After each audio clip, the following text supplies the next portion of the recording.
Hey everyone, this past weekend I went to a card show in the Kansas City area put on by Mitch and the good guys at KC Card Shows. I was able to get there right when doors opened at 10 a.m. and just absolutely some awesome cards there. My buddy David M. There's some classic Ernie Banks for you, a ton of awesome vintage stuff and more current things. I slowed these videos down and took the sound out of the background so you can see just some absolutely amazing cards.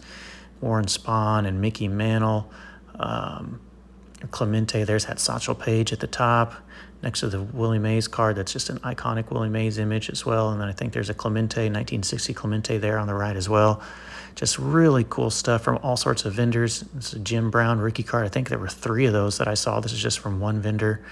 So I just wanted to give you all a look at some of the cards that were there. You can see some more modern cards.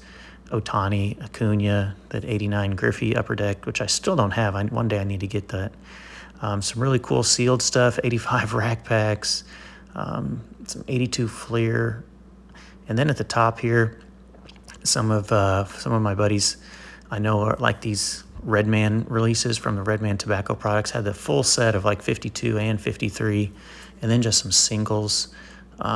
Just really cool stuff. I probably should have picked up some of those. I didn't buy any of those, but I really had my eye on that just because it looked really, really cool. I don't know a lot about it, but I know there's some really sweet things. I mean, just kind of the hits keep coming here. He's got the George Brett rookie there on the right. You move it up, just the iconic Jackie Robinson card. There's Lou Brock autograph. A lot of people in my neck of the woods are Cardinals fans, so they have a real big Lou Brock liking. There's Hank Aaron. And these are just some of the vintage dealers. There's some more modern stuff mixed in, but there at the top, just these were all Clayton Kershaw's out of 5, or whoever this was had collected all 5, 1 out of 5 all the way through 5 out of 5. Also some memorabilia, really cool Bobby Witt Jr. silver kind of metallic helmet that he signed. Some NFL helmets. You'll see some jerseys here at the top. So there's a little bit of something for everybody.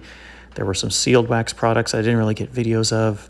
Autographed memorabilia. You see some bats here signed by Bobby Witt. The good thing about Bobby Witt Jr. is he is one of the best signers in terms of modern baseball players right now. So it's always easy to find stuff that he's signed at these type of deals. And so there you can see some of the jerseys, not just area teams, but just a wide variety of people from all across baseball, and in this case, the NFL. So one of the cooler things I saw here, this index card signed by Ty Cobb.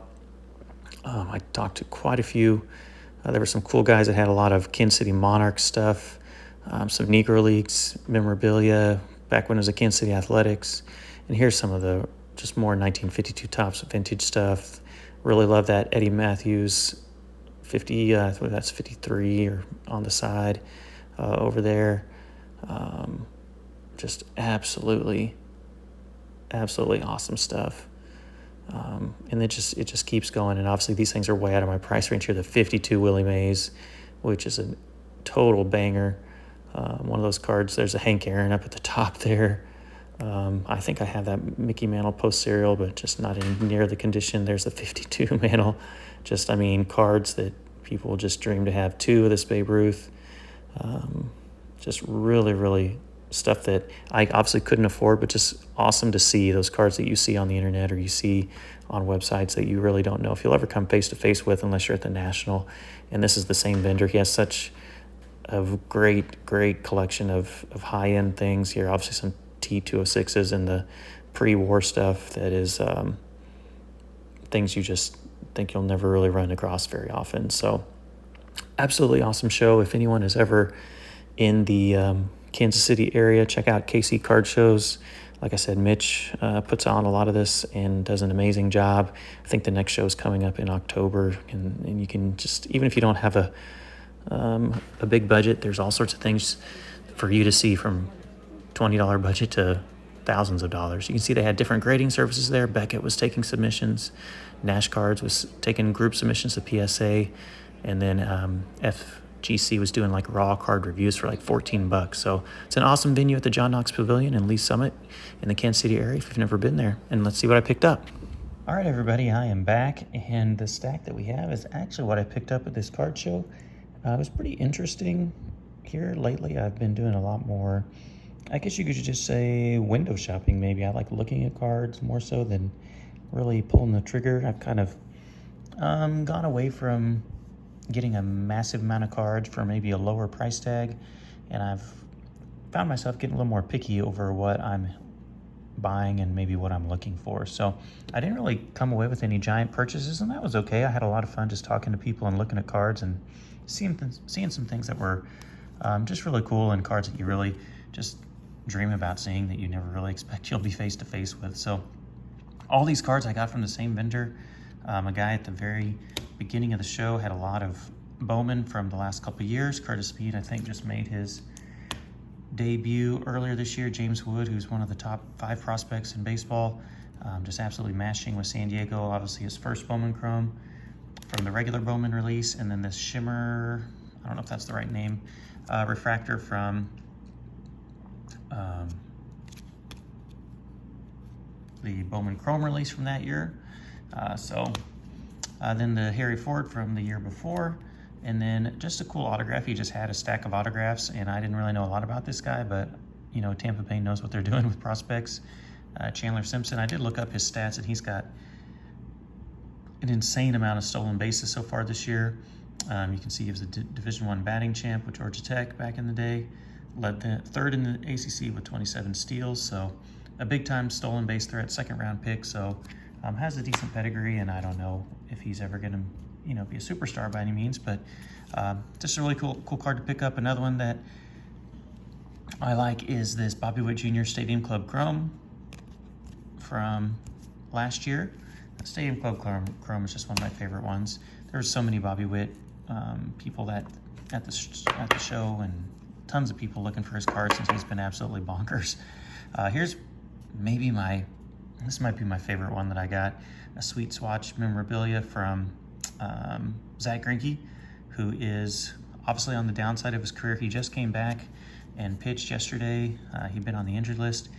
I was thinking he might be able to make it to 3,000 strikeouts before the end of the year. It was going to be close, but he missed a start or two with injuries, and he hasn't struck out as many guys this year as he has in the past. You can see this is an Upper Deck release from 2009. I've never heard of Sweet Spot Baseball, but you don't see a lot of Zach Greinke relic cards, and especially from 2009, back when his first stint with the Royals. So I've been slowly trying to pick up some Zach Greinke stuff. I definitely think he's a Hall of Famer, and I want him to stick around long enough to get 3,000 strikeouts. I'd love to say he can do it this year, but he may have to do it next year, and I don't know if the Royals will bring him back in a relief role or what, but hopefully they can.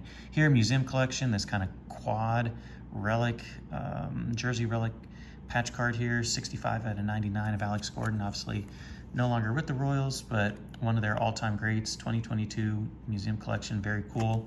And so Alex Gordon, also one of my favorite Royals. And then this Maikel Garcia first Bowman Chrome autograph. He had 2 of these in his stack. He had a ton of all the Royals' recent Bowman cards from the past 4 or 5 years. And Maikel Garcia is a guy who's actually done really well this year. Obviously, the team stinks, so he hasn't had a lot of shine thrown on him. But for people who follow the Royals, he was someone who we just kind of expected maybe to be kind of a utility infielder, but he has actually performed very, very well. And if it weren't for Bobby Witt Jr., he'd probably be playing shortstop every day. But he's been playing third base and has done an amazing job. And so I got all these cards for a really nice deal. The guy was incredibly nice, and I enjoyed talking to him at the very, very beginning of the show. And then I just kind of walked around and looked at all the other cool cards the rest of the day. So those were my pickups. Obviously nothing too crazy or overly valuable, but I just had fun meeting people. Saw my buddy Chris from Missouri there, and the guy from my local LCS. So just an enjoyable show, and I thank Mitch for putting it on from KC Card Shows. Also does an awesome job. So I think they're going to have another one in the end of October. If you're in the Kansas City area, check it out at the John Knox Pavilion because they do an amazing job, and you get to see some really cool people, and also have a chance to get some really cool cards. So thank you so much for watching this one, guys. I'll catch you in another video shortly. Have a good one.